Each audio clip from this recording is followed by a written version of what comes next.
This is Tulsi Gabbard, and Tulsi Gabbard, everybody knows I support Tulsi Gabbard. If Tulsi Gabbard runs for the 2024 election, I support her as the next president of the United States. I think that she would make an excellent president of the United States. I think that hands down she will be the best person running for the presidency of the United States. However, her views on mental health and criminal justice reform are very flawed. She supported Trump's criminal justice reform, and she supports this idea that crime is somehow connected to mental illness and that we need more institutions to lock people up and give them the treatment they need. I don't see this as factual. The thing is, what we need to do is we need to reverse the happy-go-lucky liberal bullshit that has been in place since the Bush administration. It was continued by the Obama administration, and it was put into overdrive by the Trump administration, and Biden has curtailed it a tiny bit, but not enough. Okay, what we need to go back to doing, number one, you got to stop making criminal justice issues mental health issues. Criminal justice issues are criminal justice issues. You need to let the police do their jobs, and you need to put people in prison. That's the bottom line. If criminals are in prison instead of running the streets, like Trump let the criminals out of the prisons where they can now roam the streets committing crimes, if you make sure the criminals are in prison and that the police can do their jobs, unlike Trump, who passed an executive order curtailing police's ability to do their jobs properly, and all this nonsense with social workers and mental health experts helping the police and all this crap, putting everybody's life at risk. Okay, you need to curtail this liberal horseshit that is being promoted by the Republican Party and go back to Clinton-era criminal justice reform where you put criminals in prison. If the criminals are in prison, they will get the so-called help they need in the prison system, and they will also not be able to go around offending. These are not mental health issues, these are criminal justice issues. And the more that people try and say they're mental health issues, the less likely there is to be a reversal of this liberal bullshit that has turned our country into a literal hellhole. Okay, so we need to stop calling criminal justice issues mental health issues. You got to stop this walking while black crap and all this nonsense. It's not true. It's destroying society, and it needs to stop. We need to go back to Clinton-era criminal justice reform, where criminals are put in prison, where they can't get at the public. So I'm going to let Tulsi Gabbard talk. Everybody knows I support Tulsi Gabbard. I do not support this idea, though I do like how she went about explaining it, and I still support Tulsi Gabbard for the presidency, and I think everybody else should, but I don't agree with this, and I'm going to show why. Charlie Kirk, founder and CEO of Turning Point USA. Now, Tulsi, we're watching these protesters on the screen right now saying that if they don't get their justice for Jordan Neely, they're going to burn it all down. But now, the thing is with this, the government has to stop being tolerant of this. Okay, people wonder why January 6th happened. Well, the reason January 6th happened is because the law about rioting has not been enforced since the George Floyd, not the George Floyd thing, but since the Obama administration. Ever since BLM started its stuff in Ferguson, Missouri, and even prior to that probably, but Ferguson, Missouri, there has been nothing done to crack down on these massive, wild, animalistic protests. Okay, and what are called protests? They're riots. Let's call them what they are. The reason January 6th happened is because BLM had violently overthrown a number of courthouses, local courthouses, local state houses, and things like that. The only reason January 6th happened is these morons didn't think that the law would be enforced with them either. So they did exactly what BLM did, but on the federal level. And when the federal politicians felt threatened, they enforced the law. Okay? But the fact of the matter is, when you have a lawless society, this isn't a mental health issue, and that's the other thing I didn't agree with Curtis Sliwa about. Stop making criminal justice issues mental health issues. These are criminal justice issues. These people need to be locked up. If you want them to get mental help, they will get that in prison. That's where they will get their mental help. But first and foremost, they need to be locked up where they cannot attack the public. Does that sound familiar? It sounds dangerous, and it's unfortunately a sign of where we are right now as a country. You know, the issue that we're dealing with here is it goes beyond Democrats versus Republicans and partisan politics. It really gets to the heart of what a civilized society is, where we, the people, should feel safe walking down the street, going to the park, dropping our kids off at school. But unfortunately, as you're showing all these different images, we are increasingly living in a society that's like a jungle with survival of the fittest mentality. And we need to ask ourselves why this is. Why is this? This is exactly what Joe Biden predicted back in the 70s.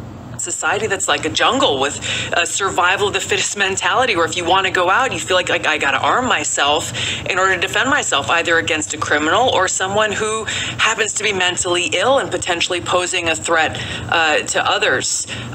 We need leaders who will do the right thing. We have police and a criminal justice system to take criminals off the street, and we need to have mental health institutions or psychiatric hospitals to be able to take those like Jordan Neely off the street and getting the fact of the matter is, we do have a criminal justice system, but the criminal justice system has been handcuffed by out-of-control liberal nonsense since the Bush administration. We need to re-empower the criminal justice system to do its job. We don't need to empower the mental health establishment to take away people's freedoms.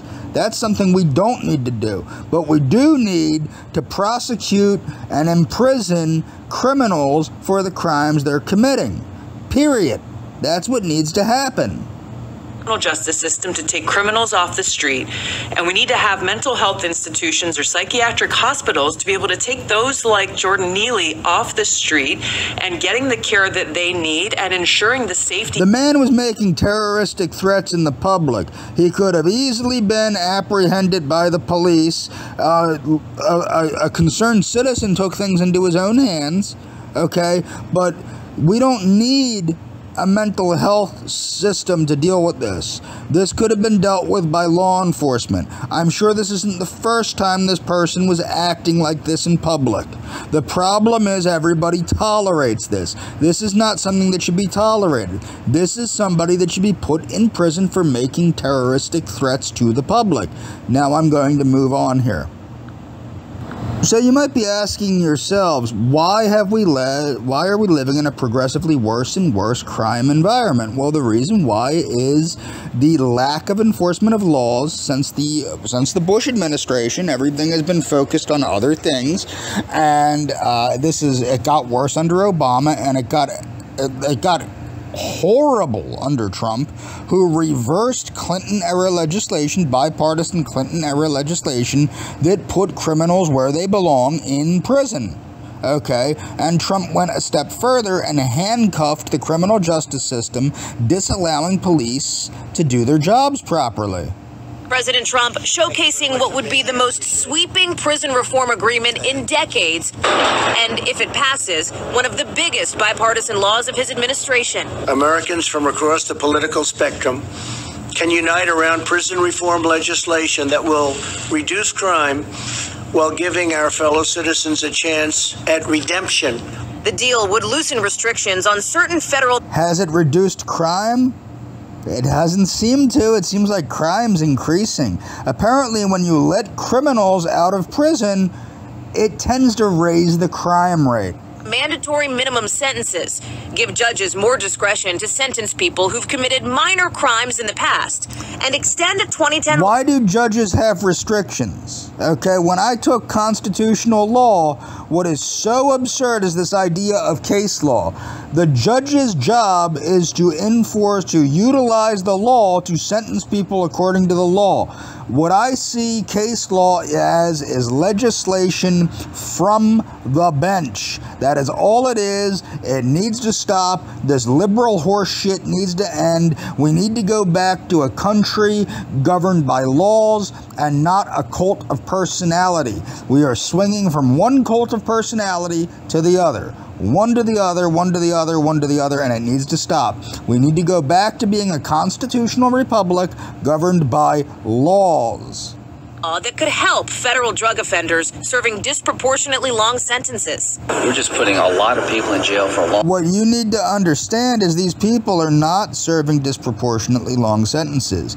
People that commit drug crimes are usually committing other crimes. The reason we know this is when you take drug offenders off the streets, they tend to commit less crimes. I do think there needs to be a reform in how drug laws are. I don't see anything wrong, and I've talked about that in my ideas on drugs and drug usage, okay, and why we need reform with that. But the point is, when you take drug offenders off the street, violent crime drops drastically.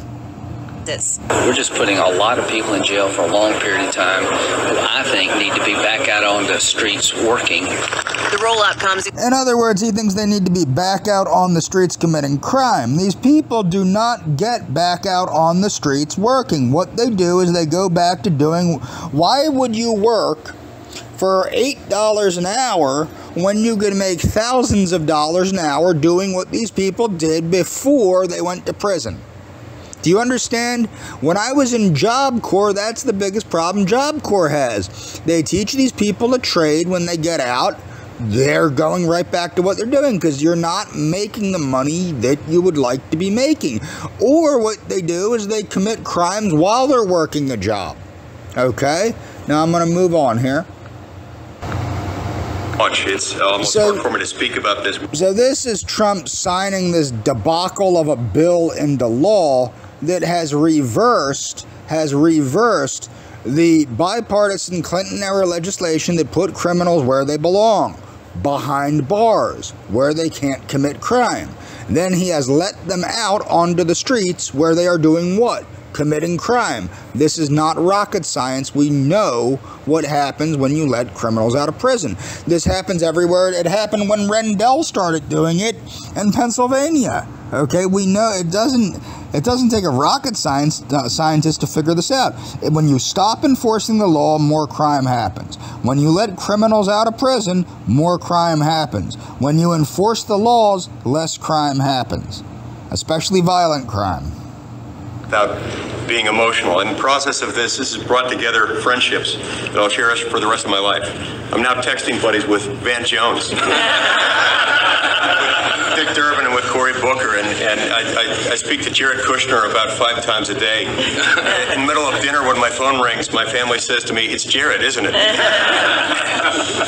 I sat across from the Resolute desk from me a few months ago, Mr. President, with a few of my colleagues. I was here with Senator Scott and Grassley and Graham, and Jared Kushner was there. And as they... Listen to this. It's the who's who of snooty liberals running the show. They're destroying our republic from the top down without considering how it's affecting those of us at the bottom and the middle. Asked me to explain the bill, what we had in mind.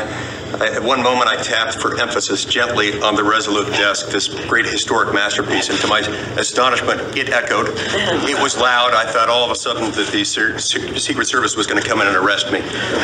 But it made a loud noise. This bill today is going to make a loud noise. It's going to make a loud noise that extends across Democrats, Republicans, liberals, conservatives, from one end of this country to another, reminding this country that President Donald J. Trump has made America safe. And for that, I'll be forever grateful to you, Mr. President. If he's made America safe, why do we have higher crime than ever before? Why did we have... Why was every major city set on fire by Black Lives Matter when he was president? If America was safe. because of this criminal justice reform bill. Was it safe? Why do we have higher crime than ever under this criminal justice reform bill? Biden hasn't reversed this bill, right? So if he's made America safe, why isn't America safe? Why are we less safe now than we were under Clinton when we had record lows thanks to the Biden crime bill that President Clinton, former President Clinton, had passed? Thank you very much.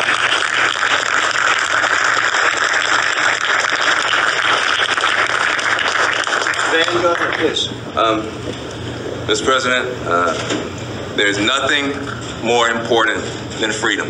Yep. There's nothing more important than freedom. That's what America was founded on, what the civil rights movement was founded on. Freedom's fine for law-abiding citizens, but what people aren't considering is these criminals that are let out of prison, when they go into the neighborhoods. Okay, the neighborhoods ravaged most by this are the minority neighborhoods. And when I show you what Bill Clinton says, he's going to explain that. The problem is, these criminals, when they're let out of prison, the people that really suffer are the law-abiding citizens in these neighborhoods, in these minority neighborhoods. They suffer the most. So freedom is what this nation was founded on. And freedom's fine for law-abiding citizens, but when you're a criminal, you shouldn't be allowed to have freedom. That's the whole point of a criminal justice system, is to punish criminals for their behavior so that they don't do it again. Okay? I think we really need a strong look at going back to the Pennsylvania system, the Quaker system of criminal justice. The war was fought over, women's rights, all the great movements about freedom. And this is a movement that's about freedom. In a country that is It's a movement about freedom that has let the criminals out of prison and has turned the law-abiding public into prisoners in their own neighborhoods. That's what this has done. It has not implemented freedom. It's implemented the reverse of freedom. People are afraid to walk down the street, as Tulsi Gabbard said. This is not a mental health issue. This is a criminal justice issue, and it needs to be dealt with from a criminal justice standpoint. We have the right to disagree, and we get to disagree. Dictatorship, you can't disagree. Dictatorship, you have to agree. We get to disagree, and where we disagree on immigration, on foreign policy, climate change, we should fight hard. But we have a responsibility where we do agree to work together hard. And the freedom of people who are trapped. And right now we need to work together hard to save this republic from the ravages of anarchy. In a broken system. The freedom of people who are trapped in addiction. The freedom of people who are trapped in poverty. Those are the people that your opportunity zones are targeted at, your opioid policy is targeted at, and your criminal justice policy is targeted at.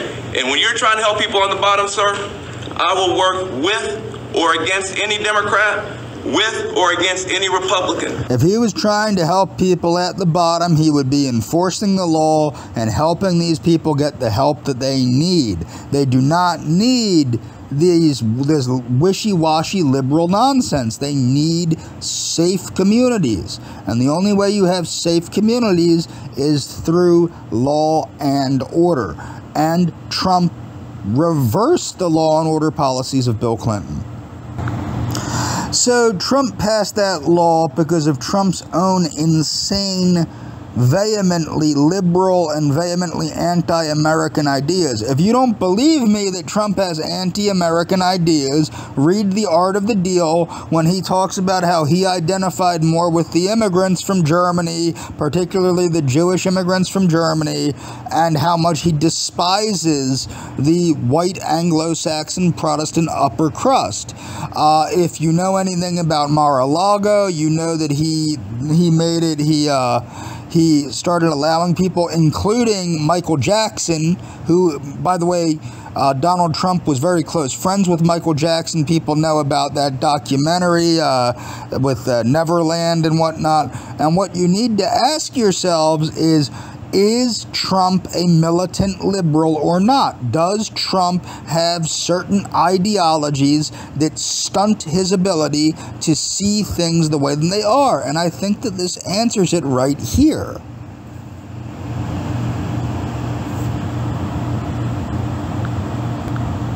African Americans built this nation. You built this nation.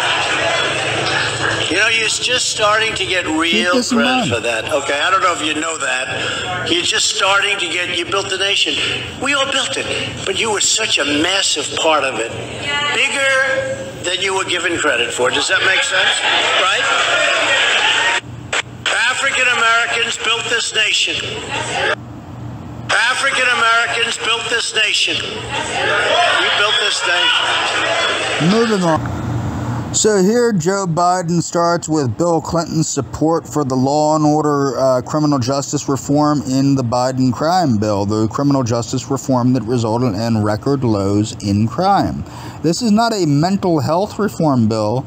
This is a bill that was targeted at taking criminals off the street and putting them where they belong in prison so they can't go around committing crime. What we need is a return to this law and order mentality and away from this, this nonsense, this absolute ridiculous nonsense, this leftist ridiculousness that's going on. Okay, it needs to end. We need a strong law and order candidate to reverse the lunacy that Trump implemented. Unfortunately, the current Joseph Biden is not the Biden of the 90s. Okay, and that's a big issue. And I say this on the record, as late as 11:30 at night, to discuss why I wasn't moving quicker on the Biden crime bill from before. I sat with him, not with his attorney general. He wanted 100,000 policemen. He does not view this as a social issue as opposed to trying to bring peace and security to the streets. As governor of the state of Arkansas, he presided over, as governor, the execution. This is not a social issue. What this is a criminal justice issue. People have to learn to separate the two. Of individuals within the state and the death penalty. He supports the death penalty. He is the fellow who insisted that I bump this up from initially. When I said, where are we going to get the money? He said, well, all I know is I want 100,000 cops. I made that commitment. He had endorsed the Biden crime bill as a candidate when he ran. He is the one who talks about the need for stiffer penalties. So notwithstanding the fact some of the old Democrats and former presidents who were Democrats before Carter, I suspect, I don't know who we're talking about here, but in the old days, it is true. When Richard Nixon was running for president, Richard Nixon used to talk about law and order, and the Democratic response was law and order with justice, whatever either one of those meant. I never knew. I was running then in 1972. I didn't think Richard Nixon knew what it meant, and I didn't think the opposition knew what it meant. This president is very, very straightforward and simple. He knows there are two basic steps here. One step is you must take back the streets. And you take back the streets by more cops, more prisons, more physical protection for the people.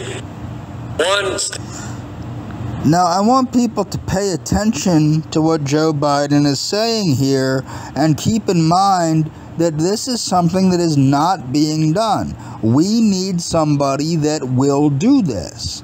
Exactly this. One step is you must take back the streets. And you take back the streets by more cops, more prisons, more physical protection for the people. One more time. One step is you must take back the streets. And you take back the streets by more cops, more prisons, more physical protection for the people. One step is you must take back the streets. And you take back the streets by more cops, more prisons, more physical protection for the people. Not with mental health reform. Now, this is a video of Bill Clinton confronting BLM about the Biden crime bill, about Bill Clinton's record low crime rates that helped to make American inner cities and America itself safer by dropping violent crime to record lows. Now let's hear what he has to say. Now look, what she's referring to are the increased sentencing provisions of the 1994 crime bill. 90% of the people in prison too long are in state prisons and local jails, more than 90%. But it's also true that there are too many people in the state prisons. I mean, the federal prisons. President Obama's trying to let them out. Here's what happened. Let's just tell the whole story. When I became president, the headlines in the newspapers were full of, now wait a minute, I listen to you, you listen to me. Vice President Biden, you guys know Vice President Biden, whose family comes from Scranton. He was the chairman of the committee that had jurisdiction over this crime bill. I had an assault weapons ban in it. I had money for inner city kids for out-of-school activities. We had 110,000 police officers so we could put people on the street, not in these military vehicles, and the police would look like the people they were policing. We did all of that.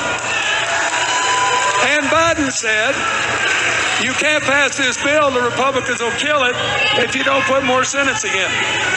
I talked to a lot of African American groups. They thought Black Lives Matter. They said, take this bill because our kids are being shot in the street by gangs.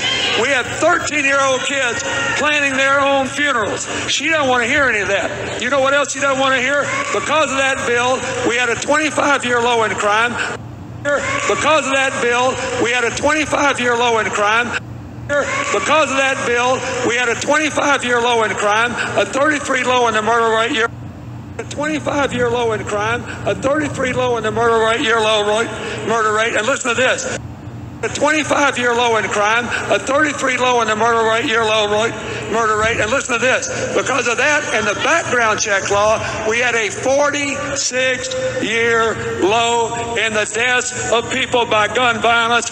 Background check law, we had a 46-year low in the deaths of people by gun violence. Background check law, we had a 46-year low in the deaths of people by gun violence. And who you think those lives were? That mattered. Whose lives were saved? That mattered. Now, that's the problem, you know.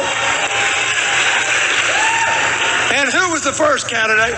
And Hillary didn't vote for that bill because she wasn't in the Senate. She was spending her time trying to get health care for poor kids. Who were they? And their lives mattered. And her opponent did vote for it. But I don't blame him either. It wasn't. There was a Republican Senate, enough Republicans in the Senate to kill this bill. And nobody wanted it to die. That's what happened.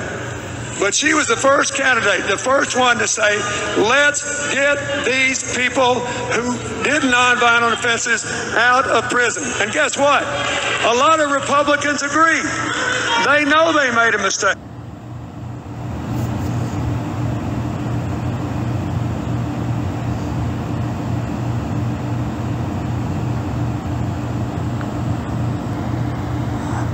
Another problem we have with our country is we have too much organized crime in our military, and this organized crime comes from inner city street gangs primarily.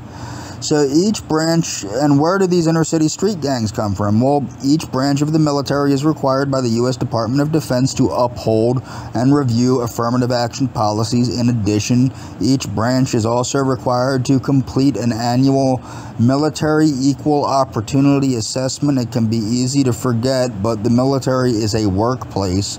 While affirmative action in the military doesn't require hiring or employee quotas, it does require See, that's a good thing. It doesn't require hiring or employment quotas. This is because of the ASVAB. You can't get enough people of certain groups to get a high enough score on the ASVAB, And if you don't have enough people with high enough scores on the ASVAB in the military, bad things happen, because if one person in a chain of events has a problem, it creates a domino effect, putting everybody's life at risk, and the military can't do that.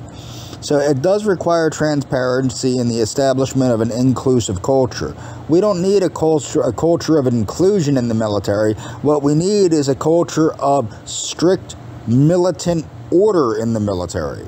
So students for fair admission at Harvard, blah, blah, blah, but I'm going to move on here. You can read this on your own when you get a chance. This is from a website called Gang Enforcement, and this is about the different gangs that are in the military. I've did a number of videos on the issue with gangs in the military. So law enforcement officials in 38 jurisdictions report that the Black P-Stones, Bloods, Crips, Gangster Disciples, DML or DMI, Latin Kings, Serenos, and OMG, one percenter gangs. So outlaw motorcycle gangs such as the Bandidos, HMC, Hell's Angels, I guess that's abbreviation for Hell's Angels, Pagans, Untamed Rebels, Vagos, Warlocks, and Wolfpack MCs are encouraging members without criminal records to enlist in the military to obtain weapons expertise, combat training, or access to sensitive information. So keep that in mind. You now have gangs such as the Black P-Stones, Bloods, Crips, Gangster Disciples, DM, whatever, Latin Kings, Serenos, the Bandidos, Hell's Angels, Pagans, Untamed Rebels, Vagos, Warlocks, Wolfpack motorcycle clubs, encouraging members to join the military, okay, to obtain weapons training and combat training, as well as access to sensitive information. You wonder why we're having problems in this country? It has to do with this idiotic culture of inclusion. We need to stop this liberal nonsense now. We need to reverse the course before it's too late. The FBI announces gangs have infiltrated every branch of the military. You can read this on your own. I did a video about this when I did a video on gangs in the military. You can watch that on your own if you want. I don't have a link in the description, but you can Google it and Google me and you should find it. And I'm going to move on.